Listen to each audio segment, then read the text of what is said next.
Guys, बच्चों की smile देख के ना दिल खुश हो जाता है, अपने बचपन की यादें ताजा हो जाती हैं। अब चाहे वो किसी के भी बच्चे हो, है ना। तो चलिए आज इस वीडियो में मैं आप लोगों को एक ऐसी बच्ची से मिलवाता हूं जिस बच्ची की स्माइल को वर्ल्ड्स क्यूटेस्ट स्माइल के खिताब से नवाजा गया है। जी हां गाइस, आप ठीक सुन रहे हैं। उस बच्ची का नाम है अनाहिता। 10 जनवरी 2016 को ईरान के इस्फहान शहर में उसका जन्म हुआ और महज 4 साल की उम्र में 2020 में वो सोशल मीडिया की एक सेंसेशन बन चुकी हैं। इंस्टाग्राम पे ना जाने कितने सारे फॉलोवर्स हैं और उनकी स्माइल और क्यूटनेस पे फिदा हैं।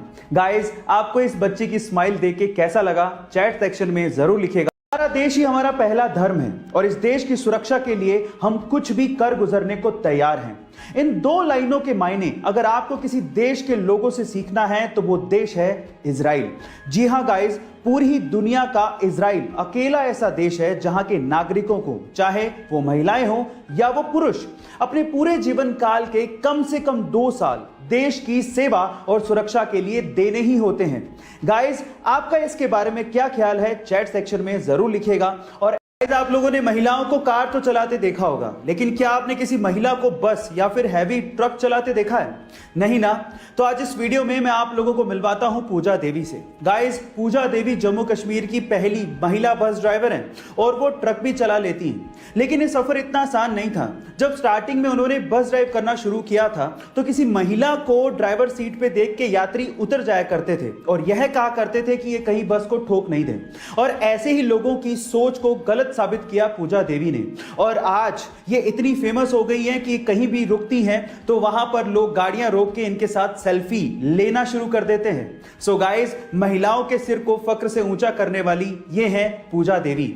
आपको इनकी कहानी कैसे लगी चैट सेक्शन में जरूर लिखिएगा। और गाइस, एक केबीसी का सवाल पूछता हूं, आप बाल किससे धोते हैं? ओब्वियसली शैम्पू से। पर सवाल ये नहीं है, सवाल ये है कि जो शैम्पू आप लोग बालों में यूज करते हैं उसको किसने इन्वेंट किया था, कौन से देश में इसका आविष्कार हुआ था, यह सवाल है। क्या आप जानते हैं? चलिए मैं आपको बताता हूं।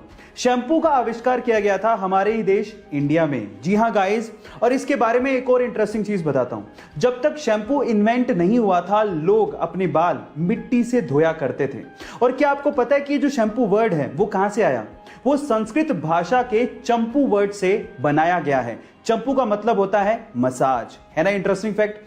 गाइस, अगर मैं आपसे सवाल पूछूं कि इंडिया का मोस्ट एजुकेटेड या फिर यूं कहें कि इंडिया का मोस्ट क्वालिफाइड पर्सन कौन है, तो आप लोग क्या कहेंगे?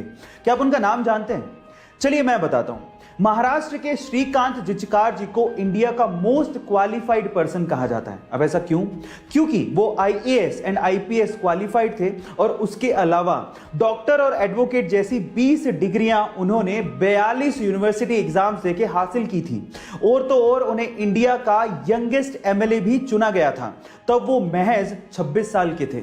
गाइस, 2004 में उनका देहांत हो गया, लेकिन आज भी उनका नाम शान से लिया जाता है। गाइस, उनका नाम याद रखिएगा, श्रीकांत जिचकार। साल 2020 तो पूरी तरह से कोरोना वायरस के हत्थे चढ़ गया, लेकिन ऐसा नहीं था कि साल 2020 में जितनी भी खबरें आई वो सभी की सभी बुरी थी। इनमें से कुछ खबरें काफी अच्छी थी, जिसमें से एक खबर स्कॉटलैंड से आई। क्या थी वो खबर? मैं आपको बताता हूं। स्कॉटलैंड पूरी ही दुनिया का इकलौता ऐसा देश बन गया है जिसने इस महामारी के दौरान महिलाओं के पीरियड संबंधी प्रॉब्लम से रिलेटेड जितने भी प्रोडक्ट हैं वो अपने देश में फ्री कर दिए हैं। इसका मतलब यह है कि सैनिटरी नैपकिन और इसके जैसे कई प्रोडक्ट जो कि महिलाएं पीरियड में इस्तेमाल करती हैं वो स्कॉटलैंड में फ्री ऑफ कॉस्ट मिलेंगे। स्कॉटिश पार्लियामेंट ने इसकी अनुमति दे दी है। गाइस, क्या आपको भी लगता है कि इंडिया में भी ऐसा स्टेप उठाया जाना चाहिए? चैट सेक्शन में जरूर लिखिएगा। और ऐसी अमेजिंग वीडियोस के लिए YouTube पे हमारे चैनल को सब्सक्राइब कर लीजिएगा और अगर आप Instagram पे देख रहे हैं तो मुझे फॉलो करना मत भूलिएगा। मिलते हैं अगली वीडियो में।